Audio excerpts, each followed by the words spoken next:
आइए सुनते हैं ग्वालियर किले की कहानी, उसी की जुबानी। सदियों से यहीं खड़ा मैंने साम्राज्यों को बनते बिगड़ते देखा है। मेरी कहानी किसी राजा से नहीं बल्कि एक साधु के चमत्कार से शुरू होती है। सूरज सेन ठीक हुए और बस शुक्रिया के तौर पर उन्होंने मेरी नींव रखी। तोमर वंश के राज में, खासकर राजा मान सिंह के दौर में, यहाँ कला का बोलबाला था। उन्होंने बनवाया मान मंदिर महल, मेरे ताज में जड़े एक रंगीन नगीने जैसा। राजा मान सिंह को मृग नयनी से प्यार हुआ जब उन्होंने उसे एक जंगली भैंसे से लड़ते देखा। मेरे आंगनों में ध्रुपद गूंजता था और तानसेन जैसे उस्ताद यहीं से निकले थे। लेकिन वो दौर ज्यादा टिका नहीं। मुगल आए और मेरा मकसद ही बदल गया।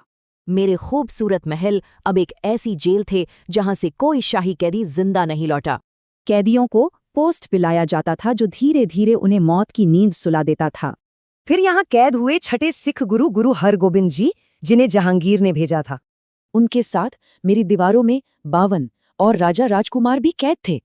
जब उनकी रिहाई का हुक्म आया तो उन्होंने अकेले जाने से साफ मना कर दिया। जहांगीर ने शर्त रखी, गुरु का दामन थामने वाले ही आजाद होंगे। राजा मान गए। गुरुजी ने एक खास चोगा बनवाया जिसमें 52 कलियां थीं और सबने एक एक पकड़ ली। और इसी तरह गुरु हरगोबिंद जी कहलाए बंदी छोड़ दाता, यानी बंधनों से मुक्त कराने वाले। सदियों बाद 1857 में मैंने आज़ादी की एक और लड़ाई देखी, इस बार अंग्रेजों के खिलाफ। यहीं पर झांसी की रानी लक्ष्मीबाई ने अपनी आखिरी और सबसे बड़ी लड़ाई लड़ी थी।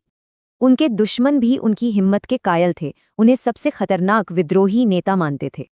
आज मेरा हर पत्थर मेरी लंबी कहानी का एक पन्ना है।